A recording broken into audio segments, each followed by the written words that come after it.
자, 그러면 8시 8분이 되었으므로 이제 권준혁 하고의 발표를 시작하겠습니다. 권준혁 하고님, 네, 안녕하세요.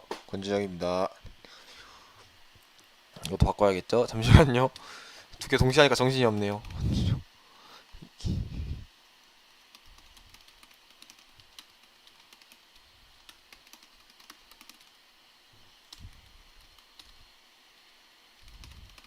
그래서 를 빠르게 하기 위해 내가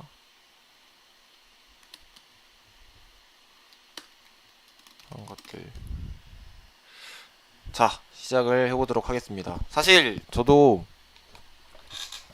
저는 이제 온라인 발표가 아니라 이제 제 지금 거기 오프라인 장소에서 하고 있는데요. 세팅되어 있는 데서. 지금 제가 머리를 안 감아가지고 그냥 저도 카메라 꺼놓고 하겠습니다.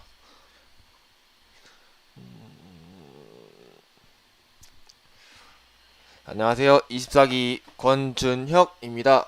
저의 이번에 세션 주제는 Make It Faster. 게임 제작에서 이터레이션을 빠르게 하기 위해 제가 한 것들에 대해서 발표를 진행하겠습니다. 제 소개를 간단히 하자면 저는 권준혁이고요. 14학번 24기이고 지금 30기 부회장을 맡고 있습니다. 요즘 게임 하는 것보다 게임 만드는 게 너무 많이 해가지고 게임을 열심히 하려고 노력하고 있고요. 근데 게임도 요즘 안 돼가지고 그냥 게임도 일이니까 그냥 집에서 누워서 유튜브만 보고 있습니다. 그리고 트위터 아이디는 여기고 그래서 이제 흥미 있으시다면 팔로우 해주시면 좋을 것 같습니다. PPT를 제가 수요일에 면접이 있어가지고 되게 급하게 만들었거든요. 그래서 어제도 데뷔스 준비하고 그래서 어제 새벽 4시부터 만들기 시작했어요. 그래서 오전 4시 27분부터 만들기 시작했습니다. 변명을 좀 이렇게 깔고 들어가겠습니다. 잠시만요. 저도 유튜브를 키면서 채팅을 보겠습니다. 발표할 내용에 대해서 목차를 간단히 설명드리면 왜 이터레이션을 빠르게 해야 되는지 그리고 어떻게 빠르게 했는지 그리고 빠르게 해서 뭐가 좋아졌는지에 대해서 얘기를 간단하게 1시간 동안 진행을 해보겠습니다. 사전 지식으로 이제 제가 만든 게임을 소개를 드리자면 이런 게임인데 스팀에 검색하면 나오고 6,900원이라는 저렴한 가격에 팔고 있습니다. 아, 저녁 한 끼 안 먹으면 살 수 있죠? 오늘 저녁 라면 드시고 그냥 원래 저녁 사 먹을 돈으로 이거 사는 건 어떨지 제가 내일 저녁에 통계를 보겠습니다. 그래서 이 게임 만들면서 생긴 이야기를 위주로 많이 진행할 예정입니다.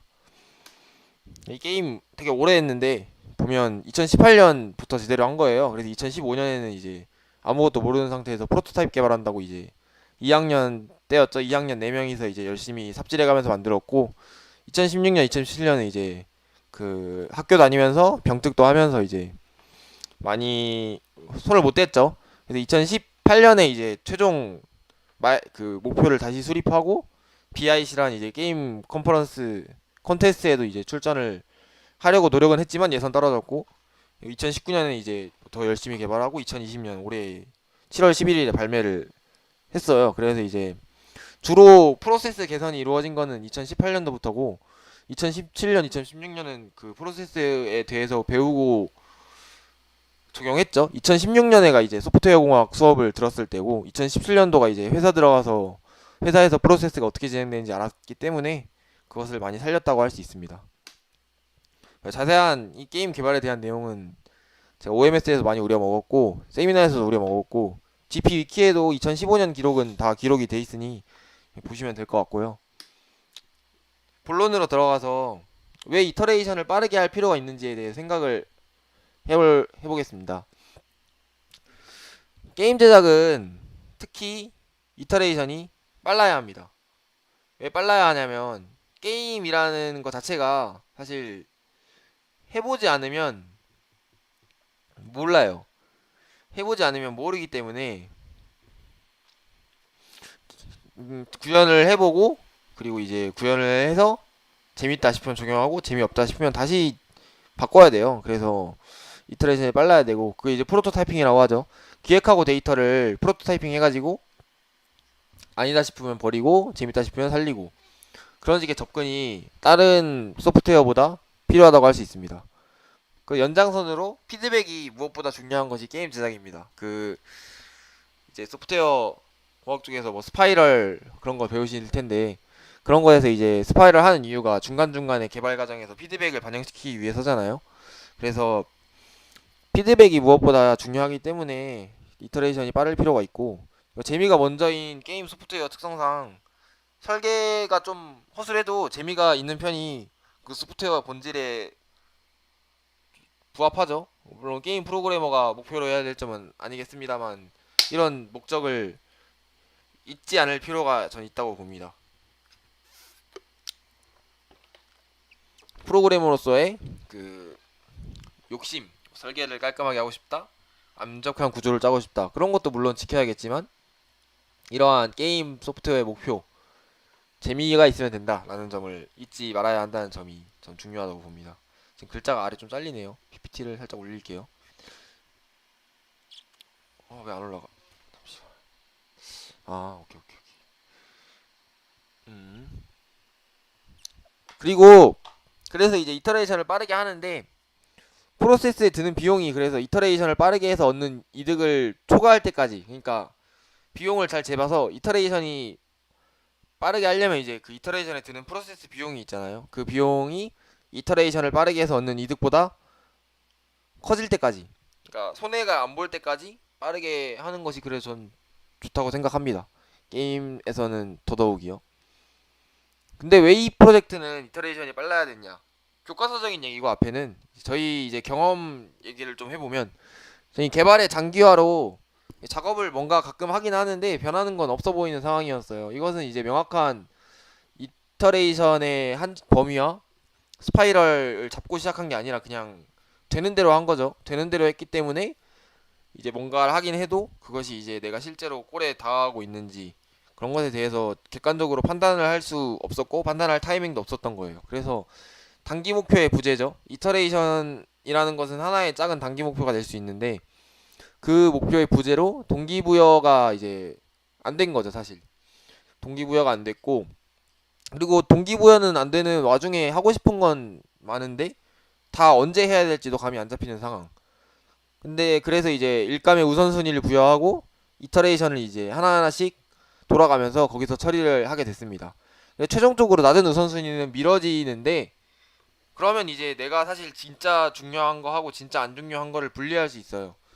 그래서 진작 이렇게 했었어야 되는데 이터레이션을 이제 빨리 돌려가면서 좀 그런 중요한 작업들을 먼저 진행하고, 안 중요한 작업들은 사실 계속 미뤄지기 때문에 그렇게 눈으로 내가 이게 진짜 우선순위가 어떻게 되는지를 확인할 수가 있었습니다. 소규모라서 저희가 프로세스 비용이 매우 적어요.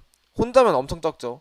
근데 이제 특히 프로그래머가 두 명이 아니죠. 두 명이라고 한 거는 프로그래밍 전담하는 사람 두 명, 그리고 그림 전담하는 사람 한 명, 그리고 싹 다 나머지를 제가 했기 때문에, 대충 제가 했기 때문에 프로세스 비용이 적었어요. 그 일감 관리 면에서요.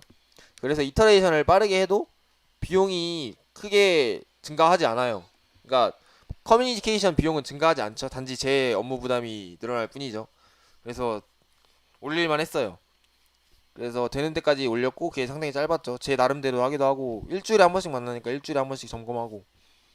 그래서 저희 프로젝트는 이러한 걸로 좀 적용을 했습니다. 그래서 문서와 패치노트 하면 좋죠. 그러나 그런 유익한 걸 할 시간 따위 없습니다. 그런 유익한 거 안 해도 잘 되기 때문에, 그리고 그런 유익한 거 할 시간에 구현을 해도 되는 팀 구조였기 때문에 그렇게 했어요.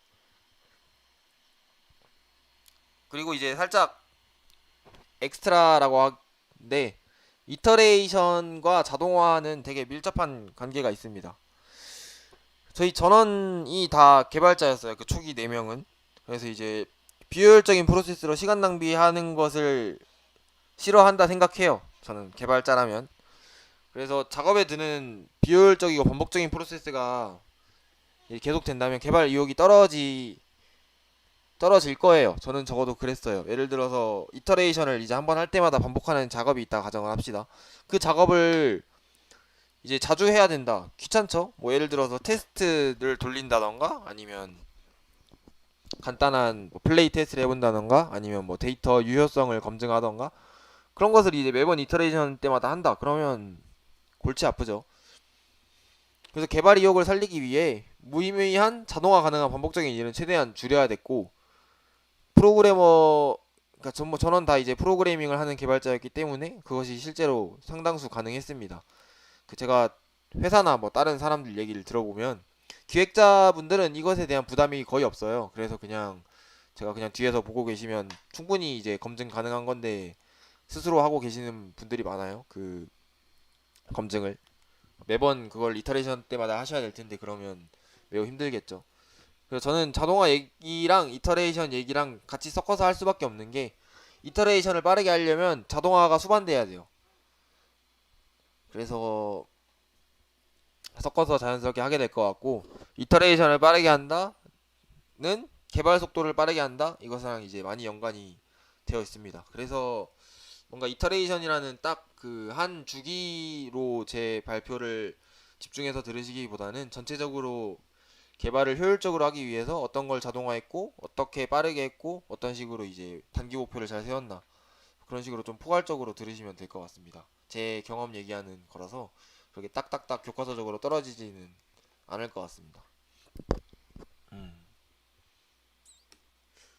그래서 저는 이제 좀 빠르게 했고, 이 발표는 이제 그래 제가 빠르게 한 내용을 담은 얘기고, 그래서 뭐 이렇게 했더니 저렇게 되더라 라는 내용을 위주로 진행을 할 것 같습니다. 그러니까 뭐 야매로 이터레이션 한 거죠. 사실 큰 규모의 제대로 돌아가는 프로세스를 가진 회사는 아니고 그럴 필요도 없는 팀이어가지고, 저렇게 오른쪽에 보이듯이 에자일 데벨롭먼트 메소로지의 이제 정규적인 방식 있잖아요. 브레인스토밍, 디자인, 뭐 디벨롭먼트 그런 거, 그런 것을 뭐 중간에 빼기도 하고 순서도 바꾸기도 하고 그랬습니다. 하나를 이제 소개를 드리자면 코드 리뷰를 일단 진행을 했어요. 그래서 오른쪽에 보이는 게 이제 저희 GitHub의 이슈에서 코드 리뷰가 붙은 이슈인데 50개 정도 되죠. 사실 더 많은데 뭐 귀찮아서 안 붙인 것도 있고 라벨을 그렇게 하는데, 이제 저런 식으로 코드 리뷰를 진행을 했어요. 코드 리뷰의 목적은 코드 오너십에 약화예요. 코드 오너십이란 내가 그 코드의 주인인가? 그것에 대한 개념을 말하거든요. 그래서 이제 뭐 여러 가지 종류가 있는데 간단하게 말하면 코드 오너십이 강하면, 코드 오너십이 개인에게 강하면 그 어떤 특정 개인의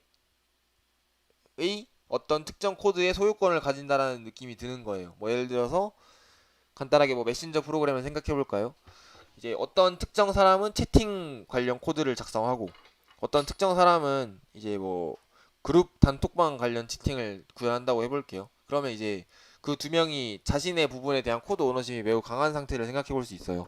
그거와 반대는 이제 담당 파트는 정해져 있지만 이제 서로 나는 이제 그 채팅 관련 코드를 담당하지만 이제 다른 사람의 그 단톡방 코드도 내가 수정할 수 있다.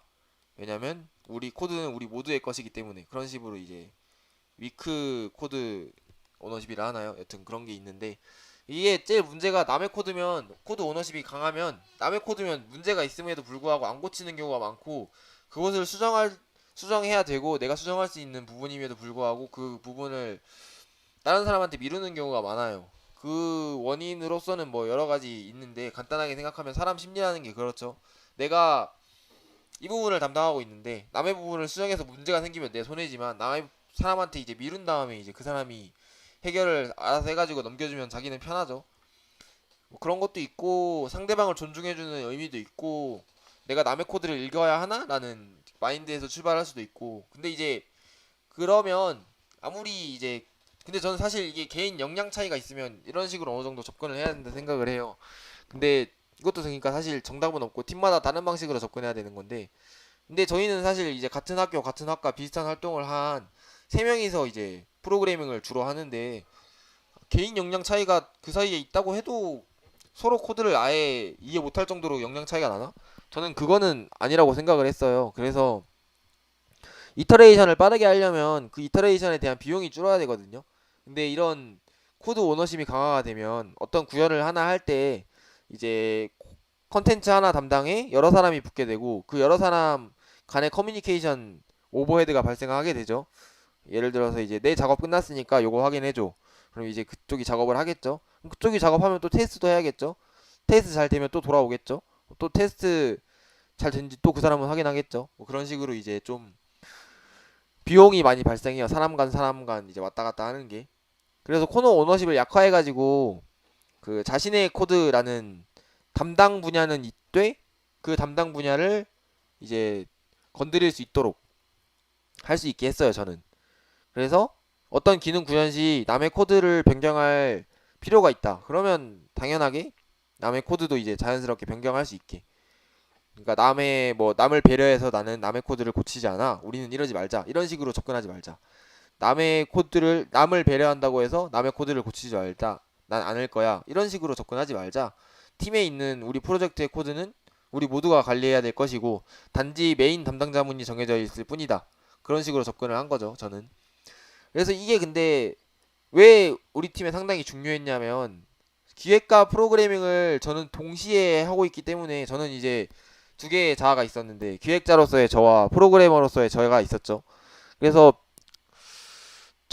제 선에서 기획을 구현을 할 수 있다면 사실 일감 발주할 필요가 없어져요. 그래서 중간에 오버헤드가 확 줄거든요.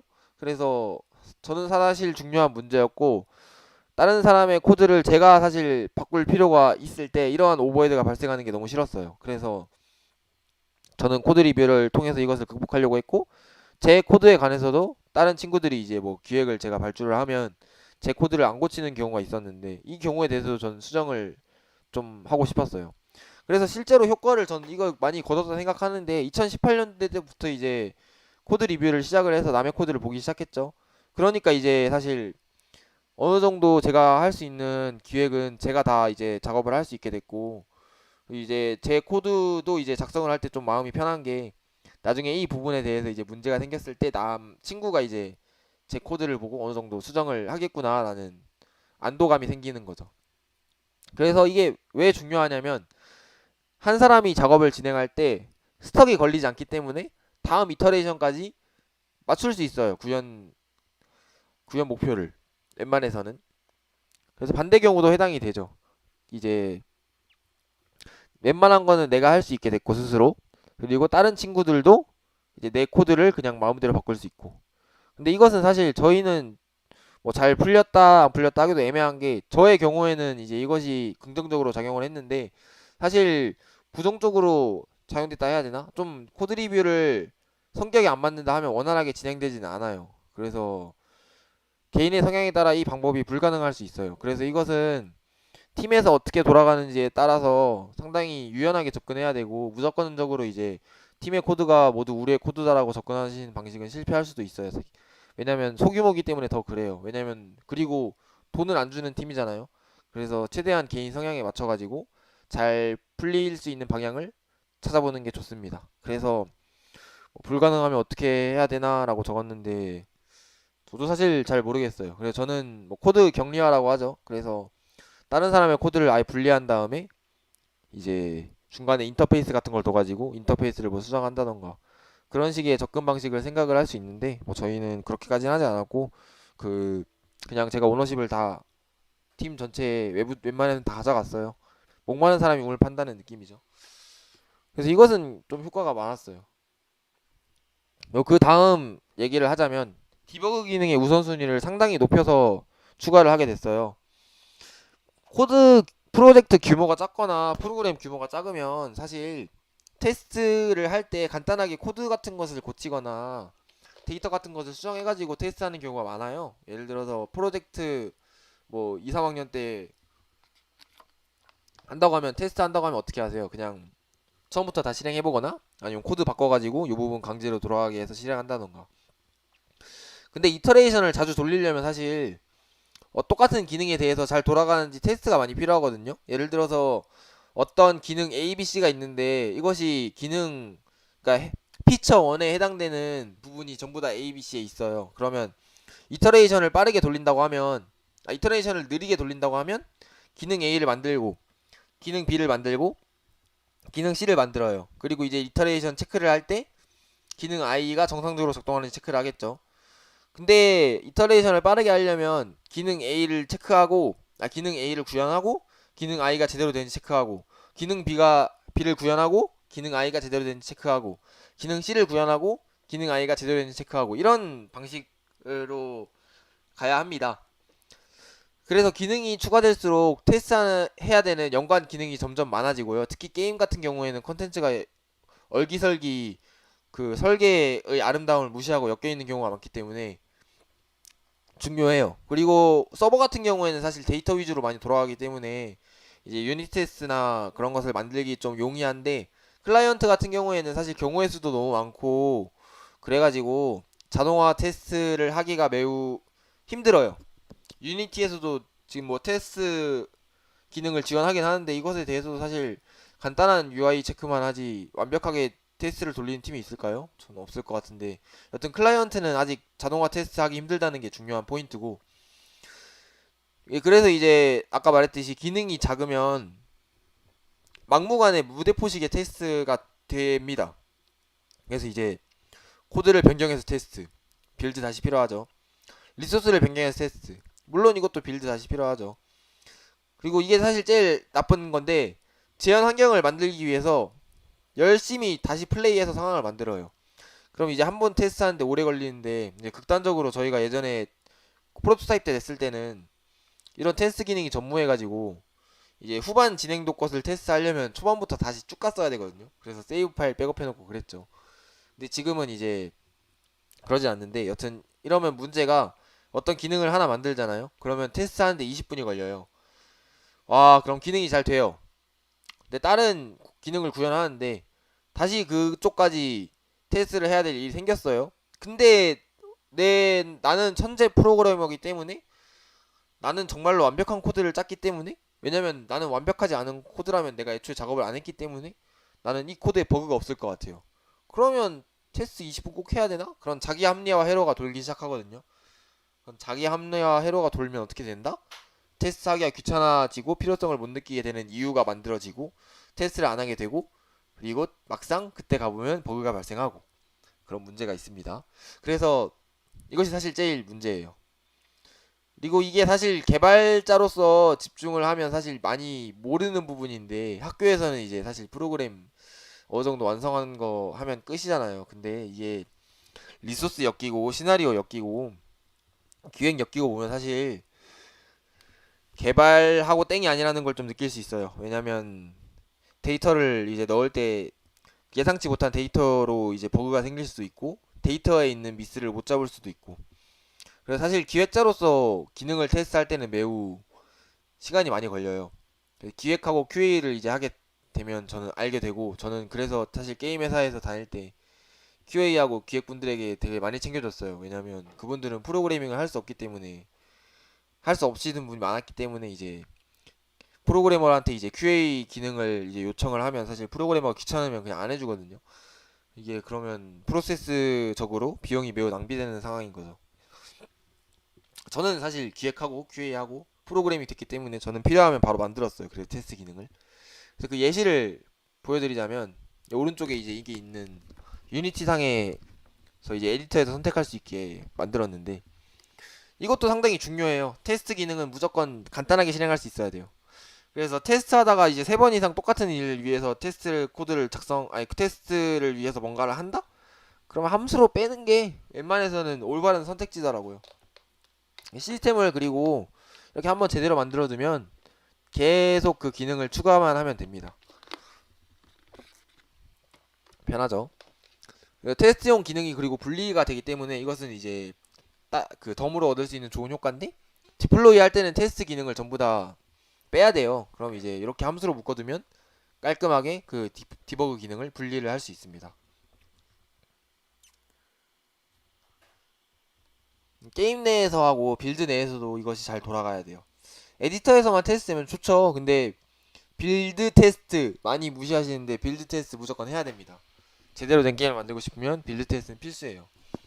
테스트 관련 기능을 빌드에서도 쉽게 접근할 수 있어야 돼요. 그래서 저희 이제 스팀에 올라가 있는 버전은 당연히 기능이 제거돼서 올라갔는데 이런 기능이 있어서 저희는 이제 하나하나씩 만들었어요. 지금 채팅창에 잘려서 잘 안 보이는데 그 튜링 체크하고 이제 튜링이라는 퍼즐 게임 문제 만드는 것도 여기 에디터에서 할 수 있었고 시뮬레이터 대화 시뮬레이터도 있었고 스팀 기능 테스트하는 것도 있었고 로그도 이제 따로 텍스트 파일 안 까보고 빌드 안에서 확인할 수 있게 했어요. 이것은 QA를 위한 기능이기도 했는데 QA 분들이 사실 로그가 뭔지도 모르겠고 로그 파일이 열어놓은 상태에서 계속 갱신되는 것도 모르겠고 그래서 로그 확인에 상당히 힘이 들기 때문에 이제 로그를 찍어달라고 할 때 사실 이렇게 해가지고 디보그 기능으로 쉽게 로그를 알 수 있게 해놨습니다.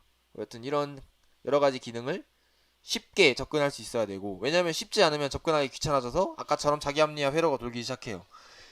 쉽게 접근할 수 있어야 되고 잘 돌아가야 돼요. 비슷한 말이죠. 그래서 이런 것은 이제 상당히 기능 개발을 할 때 속도를 올려주기 때문에 이터레이션을 빠르게 하려면 필수적인 요소입니다. 다음으로 넘어갈게요. 테스트를 용이하기 위해서는 저희는 다소의 나쁜 코드도 용인할 수 있다 생각했어요. 왜냐면 저희는 사실 아까 말했듯이 이제 작은 규모에서 만들었기 때문에 코드 상에서 이제 시스템적으로 엄격하게 분리해야 되는 것이 아닌 어느 정도 서로의 그 합의 안에서 이제 이 코드는 이제 이런 하드 코딩이다라는 것의 룰을 정해놓을 수 있었어요. 그래서 이제 스테이지 디자인을 변경할 때는 사실 자주 게임을 종료했다 켜야 되는데 이것에 대해서 사실 나쁜 코드를 만들어서 테스트를 용이하게 만들었습니다. 이거 원래 정석적으로 테스트를 하려면 종료한 다음에 실행한 다음에 로딩한 다음에 타이틀로 가서 타이틀에서 게임 시작 누른 다음에 메인에서 인사받고 메인 버튼을 클릭해서 스테이지를 실행해야 돼요. 스테이지 하나 변경을 하면 껐다 켜서 다시 실행을 해야 되잖아요. 그럼 이 과정을 무한정 반복해야 되는 거예요. 야, 이거 3번만 하면 테스트하기 싫어져요 진짜. 근데 이제 에디터 한정에서 어떠한 씬에서 실행하더라도 이것이 이제 그 처음 씬이 아니다. 그러면 저 위에 과정을 강제로 진행을 하게 했어요. 비동기로 하지 않고 동기 처리를 했어요. 이 부분에선 동기 처리를 한 부분이 나쁜 코드고 게임 시작 처리 부분에서 이제 좀 그 에디터에서 이벤트 같은 거를 후킹이라 해야 되나? 그러니까 이벤트 훅 같은 걸 걸어가지고 에디터에서 실행할 때 강제로 게임 오브젝트를 만들어가지고 이제 뭐 실행하는 그런 좀 더러운 코드들이 있는데 이런 더러운 코드들을 이제 만들어서 격리를 했죠. 그래서 격리를 해서 종료하고 씬 선택하고 실행하면 바로 스테이지로 넘어갈 수 있게 진행을 하였고 상당히 스테이지 이제 할 때 빠른 이터레이션을 가능하게 했습니다. 이를 위해 좀 더 나쁜 코드가 만들어지긴 했지만 잘 격리해서 썼다. 너무나 편했다. 이터레이션 작업을 할 때 뭔가 알 수 있습니다. 그리고 저희는 이슈를 만들었어요. 이슈를 만들면 뭐가 좋냐면 이터레이션의 목표를 정하기가 좋아요. 반복적으로 제대로 내가 일을 하고 있는지 체크를 해야 되기 때문에 이러한 이슈를 가지고 목표를 정했죠. 이 이슈가 어느 정도 진행됐나, 이 이슈가 완성됐나, 그러한 가시적인 목표를 만들 필요성을 느꼈습니다. 그래서 남은 일이 명확하게 보여서 매우 좋았고요. 도전과제에 해치우는 것 같아서 좀 겜덕 감성을 자극한다. 그런 면이 있었습니다. 저희 이제 오른쪽에 보이는 게 영광의 첫 이슈인데 2016년 6월 6일이죠. 오래됐어요. 5년 전인가요? 그래서 이슈를 만드는 것이 사실 오버헤드라 생각하는 개발팀이 많아요. 왜냐면 이슈는 만들기 싫고 지금 내가 작업을 할 때는 나는 완벽한 기억력의 소유자여서 1년 뒤, 2년 뒤에도 왜 내가 이것을 했는지 완벽하게 기억할 거라 생각하기 때문이죠. 하지만 저는 그렇지 않았고 이터레이션을 슉슉슉 돌리려면 과거의 일을 잊을 필요가 있어요. 지금의 이터레이션에 접근하게. 그래서 저는 이것을 문서화라는 것으로 진행을 한 거죠. 그래서 결론적으로 이슈를 만들면 이슈를 만드는 데에 대한 귀찮음은 생기지만 최종적으로 시간이 아껴졌다고 봐요. 원래 사람이라는 것이 잃는 것에 민감하지만 얻는 것에 대해서는 무감각하잖아요. 그래서 저는 이슈에 대해서 잃는 것에 대해서는 내가 민감하게 반응했지만 이슈를 통해서 얻었던 개발 효율성 이것에 대해서는 사실 지금 명확하게 짚을 수가 없는 게 무감각하게 제가 반응을 했기 때문이라 생각을 합니다. 하지만 분명히 저는 이것에 대한 이득이 있었다고 생각합니다. 그래서 이슈를 문서 대용으로 썼어요. 저희는 아까 말했죠. 문서와 그런 유익한 것을 할 시간이 없었어요. 이슈 하나로 문서화까지 퉁친 거예요. 그래서 핵심 이슈 하나에 짜잘한 이슈를 다는 방식으로 가서 핵심 이슈를 문서로 쓰는 거죠. 그래서 커밋에 이슈 번호를 달고 이슈에 관련 내용을 작업하면서 적어요. 저희 프로그래머죠. 블레임으로 커밋 찾고 이슈 찾고 그런 식 추적 문제 없습니다. 반대도 마찬가지예요. 이슈에 커밋이 딸려와요. 이렇게 커밋에 이슈 번호를 달게 되면 그 이슈에 이제 그 커밋이 보이게 됩니다. 이것은 이제 GitHub에서 지원하는 기능이에요. 그래서 문서화를 빡빡하게 하지 않았기 때문에 저희는 이 문서화 비용에 대해서는 상당히 줄었다 생각을 합니다. 그리고 이제 어떠한 코드에 에러가 생겼다. 근데 내가 이 코드를 왜 작성했는지 모르겠다. 그럴 때 블레임으로 찾아가서 이제 이슈를 보고 어떤 문제가 있었는지에 대해서 바로 파악할 수 있으니 에러 파악도 굉장히 빨랐다. 이렇게 생각을 합니다. 만성 이슈라는 게 있어요. 만성 이슈는 뭐냐면 만들었는데 여러 이유로 오랫동안 안 사라지는 이슈예요. 이 오른쪽에 제가 적어놓은 게 엔딩 및 2회차 컨텐츠 결정하기인데 이게 2018년 1월 17일에 만들어진 97번째 이슈고 그것이 종료된 것이 2020년 2월 24일이에요. 와, 몇 년이죠? 2년 지났나요? 대단하죠. 이런 이슈가 왜 계속 있었냐? 이터레이션에서 계속 늦춰졌어요. 우선순위를 생각해서 버리거나 하면 되는데 이제 이런 것을 기록한다는 것 자체가 이터레이션 진행 때 많은 도움이 됩니다. 그래서 있다는 걸 내가 이 문제가 있다는 것을 알기 때문에 다른 중요한 것에 집중할 수 있어요. 이터레이션이 반복될 때마다 이 이슈가 지금 진행될 수 있는가에 대해서 체크만 하면 돼요.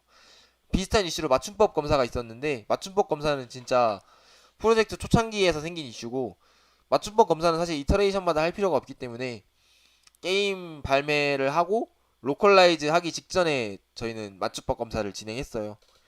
그래서 그 이후에는 추가된 것에 대해서만 이제 맞춤법 검사를 계속 돌렸죠. 만성 이슈라는 것이 중요해요. 미룰 줄 아는 것도 능력이라 생각하기 때문입니다. 이슈로 이렇게 미룰 것을 적어 놓으면 매우 좋아요. 중요한 일부터 할 수 있어요. 이게 뭐 간단한 에피소드를 소개해 드리자면 게임을 만드는데 사실 중요한 목적이 있어요. 근데 이제 사소한 것도 있어요. 뭐 예를 들어 사소한 것이라고 하면 도전 과제 사소할 수 있겠죠. 개발 초창기부터 도전 과제에 대해서 논의하는 것은 좀 무의미해요. 물론 시스템에 대해서 논의할 필요는 있겠죠. 나중에 확장을 간단하게 하기 위해서. 테스트나 데이터 로딩 같은 것도 사실 시스템을 초반기에 잡아놓는 게 나중에 추후 작업할 때 좋기 때문에 이런 것은 사실 초창기에 논의될 필요가 있습니다. 하지만 특전 준비, 클리어, 이벤트 추가, 그 뭐 이스터 에그 추가 이런 것은 사실 급하게 할 필요는 없거든요. 그래서 이런 것은 내가 하고 싶다라는 것만 이슈에 기록하고 뭐 레이터 태그를 붙여가지고 충분히 이것이 가능한 시점 또는 이것보다 중요한 일이 없기 때문에 슬슬 이것을 시작해도 되는 시점 그럴 때 하는 것이 맞아요. 중요한 일을 먼저 해야지 중요하지 않은 일을 나중에 해도 되는 일을 지금 생각할 필요는 없어요. 까먹으면 안 되지. 까먹으면 안 되기 때문에 이슈로 기록해 놓는 거예요. 그래서 저희 뭐 레이블을 만들어서 관리를 했는데 마이너 같은 것도 있어요. 이거는 뭐 고쳐도 되고 안 고쳐도 되고 사실 저희도 이제 마이너로 남아있는 버그가 한 5개 정도 있어요. 대충. 근데 뭐 아무도 발견 못했죠. 저희가 생각하기에 이 시나리오는 엄청 사소한 경우에 발생을 하고 한 10,000명 정도 플레이했다면 이것은 1명 정도 겪을 것이다. 근데 저희 게임 플레이한 사람이 10,000명이 안 되죠. 올바른 선택이었어요. 다른 더 중요한 것에 집중할 수 있었어요. 밑에 있었던 must나 must be done 이런 것에 집중을 할 수 있었어요. 이런 이슈의 예를 들자면 세이브 로드가 안 됩니다. 컴퓨터 2개를 사용할 때 세이브에 문제가 생깁니다. 간헐 확률로 메인에 UI가 안 나옵니다. 그런 건 매우 중요하기 때문에 태그를 붙여서 관리할 필요가 있고 매 이터레이션마다 이것이 지금 해결 안 됐는지 해결됐으면 해결됐고 해결 안 됐으면 왜 해결이 안 됐고 언제까지 해결할 수 있는지에 대한 분석을 하는 게 중요해요. 그래서 미룰 줄 아는 것도 능력이에요. 이슈에 대해서는 이 정도고 리소스 관련 작업도 상당히 많이 진행을 하였습니다. 데이터로 분리할 수 있는 데이터는 데이터로 분리를 했어요. 이것을 이제 좀 데이터 드리븐 디벨롭먼트라고 혼용하시는 분들이 간혹 계세요. 근데 데이터 드리븐 디벨롭먼트는 이 뜻이 아니고 데이터 기반으로 개발 방향을 정하는 방식이죠. 데이터 기반이라는 뜻은 우리가 객관적으로 평가할 수 있는 수치를 통해서 접근하는 건데, 뭐 예를 들어서 뭐 1번 시나리오에서 80명이 이탈했다. 30 아니면 뭐 클릭 횟수가 여기가 많다. 아니면 뭐 여기에서 게임 크래시가 나는 비율이 이상하게 높다. 뭐 그런 식으로 이제 수치화될 수 있는 통계 지표 가지고 개발 방향을 정해 나간다라는 개념이고, 이것은 그냥 단순히 데이터 분리 작업이에요. 코드에 데이터가 들어가면 안 된다, 그런 개념인데 소공 시간에 배웠으려나요? 이게 배웠던 것 같긴 한데 딱딱 단어로 떨어지는 건 없었던 것 같네요.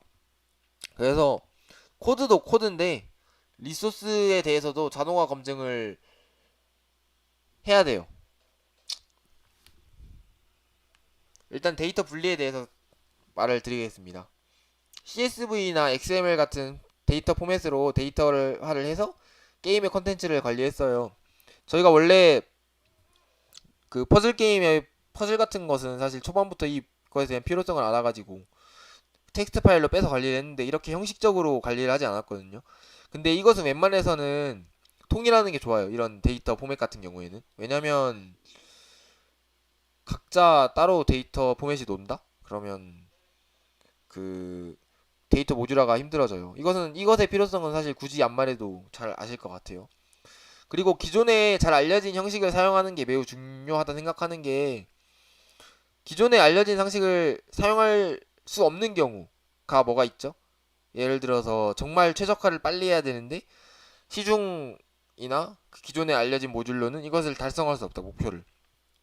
그럴 땐 물론 자신이 만들어 쓰는 수밖에 없죠. 그러나 우리가 막 그런 식으로 하드한 요구사항을, 품질 요구사항을 가지고 있지는 않았기 때문에 CSV나 XML, 알려진 툴과 코드가 매우 많고 문제 해결에 대한 것도 많고, 이것을 사용함으로써 저는 파이썬과의 그 융합성, 케미를 좀 많이 높였어요. 왜냐면 C샵에서 이제 CSV, XML 처리하는 것도 쉽고 파이썬에서 이제 똑같은 형식으로 할 수 있죠.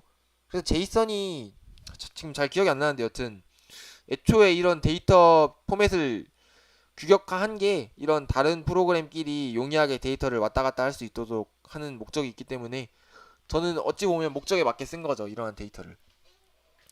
이렇게 데이터로 분리를 하면 코드를 매번 빌드할 필요가 없어요. 그냥 뭐 유니티 쓰신다면서요? 뭐 빌드 그거 에디터에서 버튼 클릭만 하면 되는 거 아니에요? 라고 하실 수 있는데 이것은 그 차원의 문제가 아니에요. 코드를 변경할 필요가 없다라는 것이 매우 중요한 포인트예요. 데이터로서 바뀌는 부분이 있는 것 다, 데이터로서 이것을 바꿀 수 있나? 코드로서 이것을 바꿀 수 있나? 이것에 대해서 상당히 그 접근 방식의 차이를 둘 수 있어요.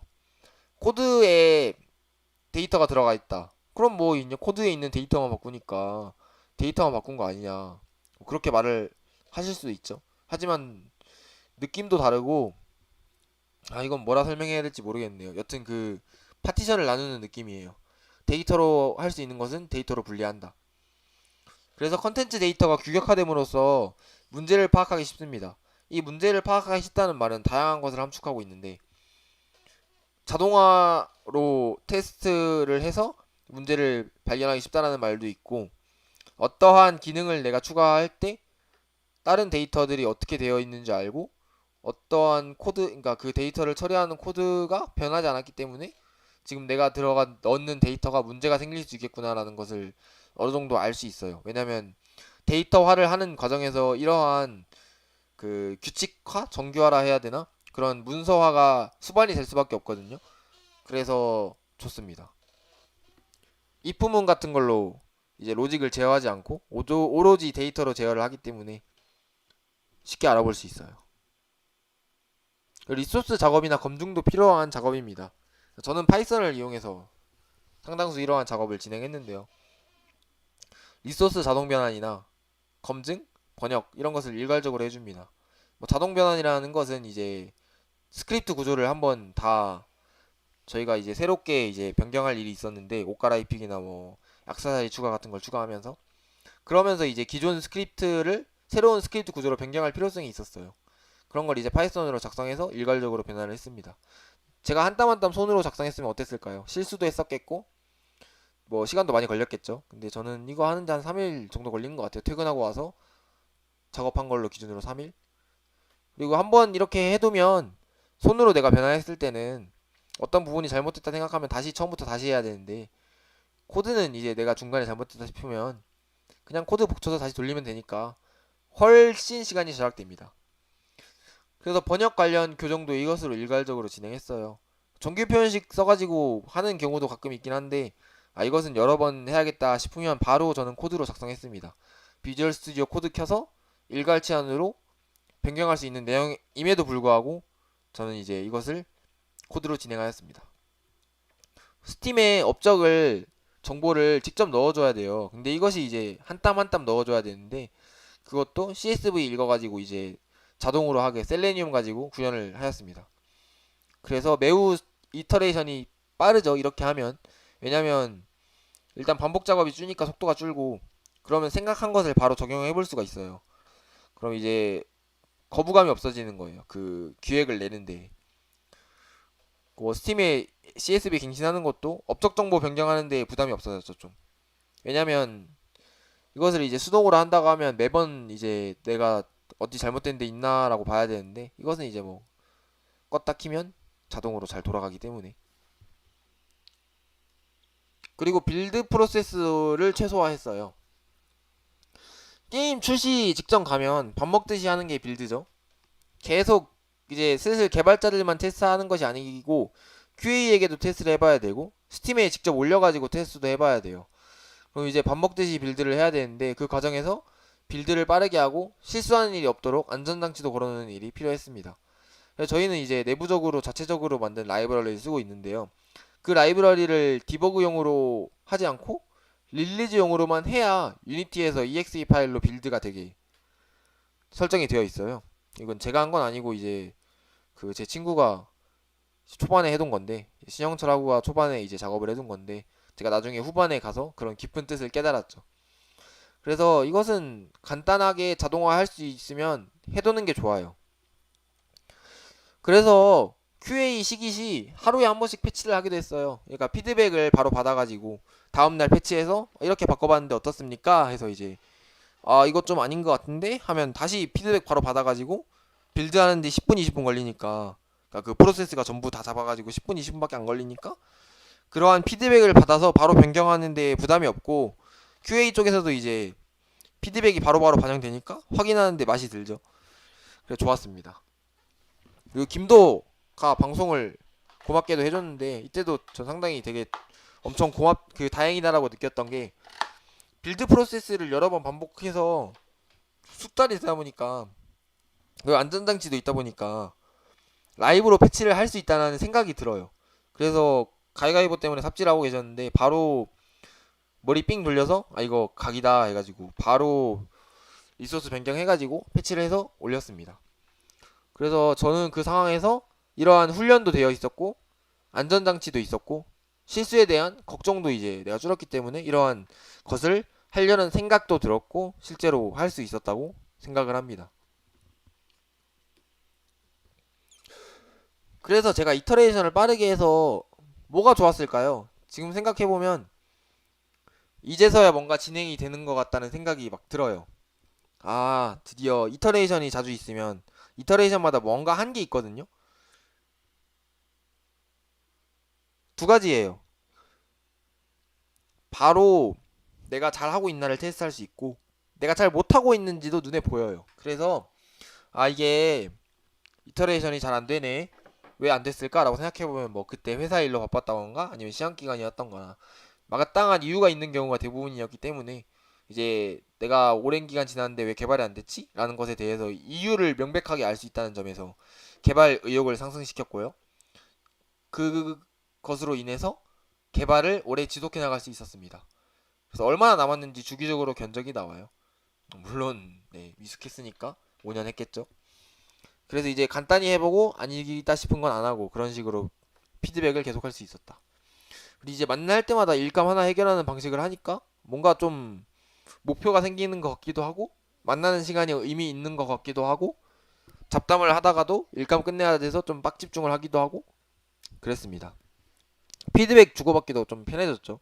팀 내부에서도 물론 편해졌고 팀 외부에서가 훨씬 컸어요.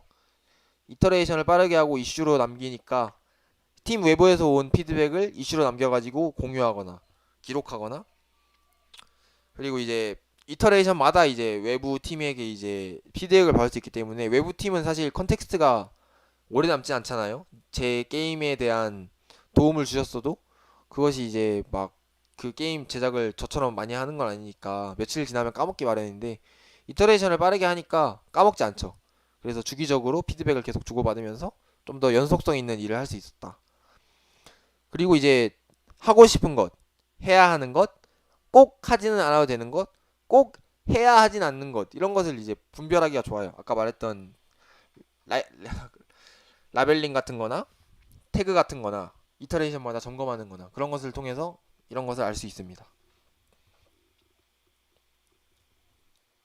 이거는 좀 좋았는지 안 좋았는지 솔직히 모르겠는데 중간에 일의 양이 불어나가지고 개발 기간이 늘어났어요. 그렇죠? 5년 걸렸죠? 근데 저는 이것에 대해서 빨리 개발을 오히려 됐다 생각하고 프로세스 개선으로 문제가 빨리 보였기 때문에 그 문제를 해결하기 위해 이제 생긴 시간이지 사실 뭐 5년 하고 포기했을 수도 있겠죠? 아니면 3년 해서 문제를 인지 못하고 이제 발매를 했다던가 그랬을 수도 있어요. 마일스톤을 만들어 놓고 못 지키는 경우가 되게 많았어요. 왜냐면 다들 회사도 다니고 뭐 강제성도 좀 떨어지다 보니까. 근데 이것이 아까 말했듯이 내가 지금 기획을 못 지키고 있구나라는 사실을 인식시켜줘요. 항상 주기적으로. 이러한 마일스톤이 없으면 해야 되는데 하면서 그냥 나는 맘만 먹으면 할 수 있을 거야 라는 이제 자기 착각에 빠져가지고 계속 이제 안 하게 되는데 게임 제작이 이런 게 좀 많죠. 근데 마일스톤을 내가 지키든 말든 일단 정해놓으면 실제로 내가 이 기간 안에 실제로 어느 정도 할 수 있는지에 대해서 이제 성공한 마일스톤을 보면 보이거든요. 그래서 그런 거에 대해서 인식 같은 것도 할 수 있고 내가 못 지켰구나. 못 지켰으면 다음엔 꼭 해야겠다 같은 생각도 가질 수 있고 좋았습니다. 좋았어요. 객관적으로 자신을 볼 수 있어요. 수치상으로. 일기 쓰는 거랑 비슷한 거죠. 이러한 프로세스 개선은 저는 플러스가 아니라 곱하기라 생각해요. 이건 제가 갑자기 왜 말하는 거냐면 결국 본인이 열심히 하자는 목표가 있는 사람에게 이것은 도움이 돼요. 근데 뭐 이것을 한다고 해서 게임이 뿅 나오진 않는다. 왜냐면 하고 진행을 안 하면 되기 때문에 그러면 작업이 안 되게 되죠. 그래서 본질적으로 중요한 것은 이러한 프로세스가 좋다는 것을 인지했으면 한다 이런 것이 아니라 중요한 것은 내가 게임 개발을 해야겠다. 근데 이런 어떠한 프로그램 개발을 해야겠다. 그러나 우리에게 뭔가 문제가 있는 것 같아. 나는 열심히 하고 싶은데 어떤 방식으로 열심히 해야 될까라는 접근 방식을 해야 이것이 이제 재밌게 나오는 거고 이것을 지킨다고 재밌는 게임이 나오는 건 아니다. 그러니까 뭔가 이 방법론을 맹목적으로 지키지 말고 일단은 자신이 열정을 가지고 있는지부터 체크하는 게 좋을 것 같고 그 열정을 가지고 있다 하면 이 방법은 그 열정을 이루기 위한 하나의 방법이라 생각을 해요. 더 빠르고 올바르게 이룰 수 있는 하나의 방법이라 생각을 합니다. 끝! 시간 완벽하게 맞았죠? 다음에는 근데 이번 발표가 좀 횡설수설 했는 게 어제 새벽에 준비했어요. 2시간 동안. 어떤 발표를 해야 될지에 대해서는 그냥 제가 평소에 좀 잡생각이 많아가지고 한 2주, 3주 전부터 생각을 한 거를 이제 그냥 쭉 펼치는 건데 뭔가 그 시청각적 자료나 코드 자료 그런 것이 좀 부족했던 것 같습니다. 그래서 다음엔 더 열심히 하겠습니다. 게임 제작 말고 발표를 열심히 하겠습니다. 다음에는 게임 모르겠네요. 다음엔 좀 다른 주제로 발표를 하고 싶은데 이걸로 사고 공무를 좀 더 우려해야 될 것 같아요. 5년 개발했으면 10년은 이걸로 발표해도 되지 않을까요? 저는 그렇게 생각합니다.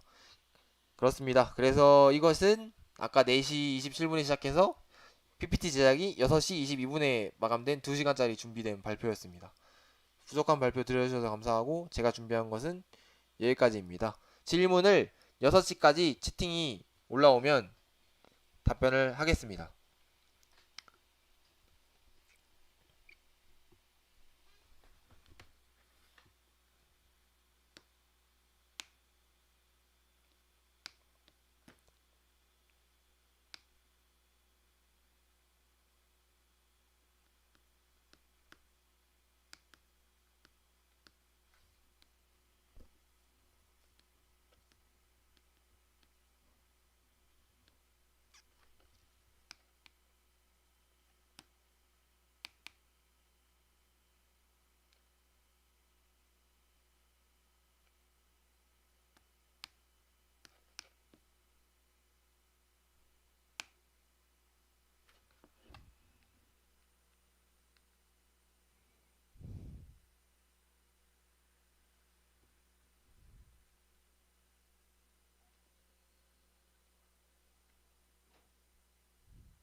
저는 지금 카톡을 하면서 채팅을 기다리고 있습니다.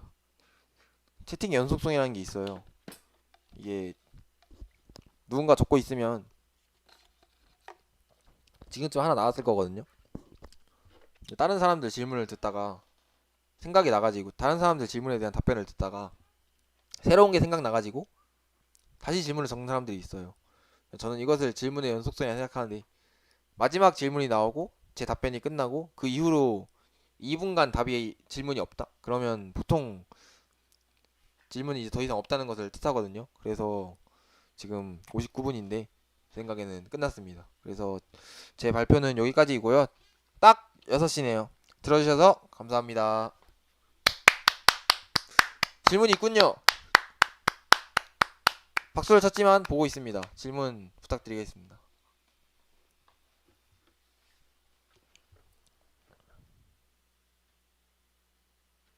예, 유튜브라 그런가? 좀 그게 있죠, 딜레이가.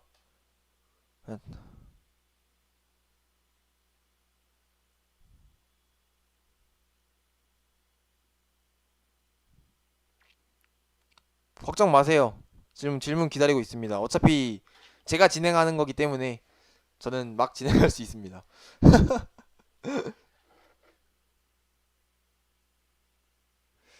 발매 직후의 이터레이션 프로젝트는 어떤 변화가 있나요? 라는 송준호하고의 질문이 있었는데, 음, 저희는 발매 일주일 직후에는 크런치를 라 해야 되나? 했어요. 근데 이게 참 좀 그런 게 일단은 형철이가 회사가 있고 그래서 작업자가 저 혼자예요. 그래서 저 혼자 그냥 그 이터레이션을 하면 돼요. 그래서 일감 만들고 그러니까 근데 사실 일감을 사후로 만들었어요. 그러니까 작업을 일단 해서 올리고 그 패치를 정리하는 식으로 일감을 작성을 했죠. 그래서 저는 발매 직후에 솔직히 이터레이션을 빨리 한 것에 대한 장점을 많이 느꼈던 게 발매 직후에 오는 피드백은 최대한 빨리 답변해 주는 게 좋아요. 그러니까 최대한 빨리 답변해 준다는 뜻은 최대한 빨리 반영을 해 주는 게 좋아요. 근데 아까 말했듯이 그런 피드백을 빨리 받아들인 다음에 빠르게 개발할 수 있는 환경이 갖춰져 있기 때문에 굉장히 피드백에 유연하게 대처를 할 수 있었죠. 그래서 네, 이것도 이터레이션을 빠르게 하는 것에 대한 장점이라고 볼 수 있을 것 같습니다. 발매 직후를 생각한다면 빠르게 해야 돼요. 제 생각에는. 그래서 패치를 저희가 1.1.2인데 이게 어제 1.1.3을 올렸거든요. 거의 근데 발매 초창기 때는 거의 이틀에 한 번, 3일에 한 번씩 그러니까 평균 1.5일당 한 번씩 패치가 나왔었어요. 거의 근 1.5주일 동안은. 그것이 가능한 이유는 이제 이터레이션을 빠르게 했기 때문에. 그래서 변화라기보다는 기존처럼 계속했어요. 근데 이제 좀 더 빠르게 했을 필요가 있었다. 그리고 좀 그 필요 없는 프로세스는 좀 제거를 했다. 뭐 예를 들어서 필요 없는 프로세스란 엄격한 코드 리뷰 그런 것은 좀 제어를 했죠. 제거를 했죠. 이상입니다.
5분까지 기다렸다가 저희가 끝장을 내버리겠습니다.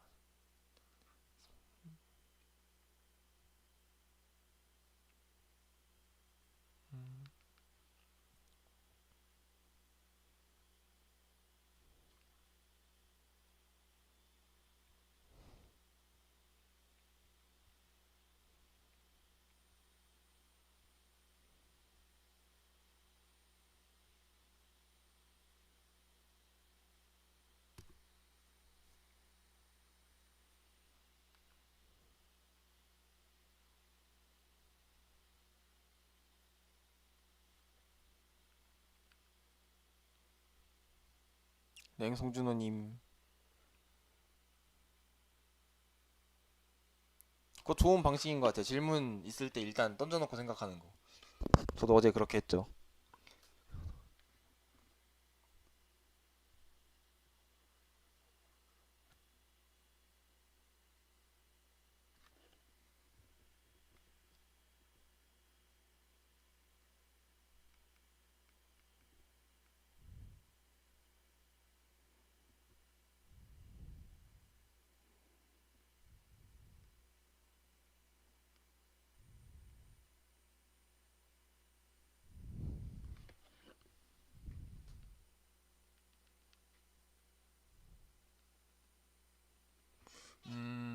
노션 트렐로 같은 일정이나 문서 관리 툴 쓰인 적 있나요? 라고 말씀해 주셨는데 저희는 GitHub만 썼는데 GitHub만 쓴 이유가 저희가 GitHub 프로였는데 GitHub 프로를 쓰면 위키를 줘요. 그래서 저희는 GitHub 위키도 썼어요. GitHub 위키가 있었기 때문에 사실 그렇게 그 엄격한 문서를 정리할 필요가 있는 것은 이제 GitHub 위키로 관리를 했고요. 그리고 저희 파일 공유 같은 그런 것도 할 필요가 있는데 그런 것은 전부 다 드랍박스로 했습니다. 그래서 드랍박스 만든 날짜 보면 2015년 초 그것을 계속 쓰고 있습니다.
그러면 발표를 마쳐도 되겠죠? 마치겠습니다. 수고하셨습니다.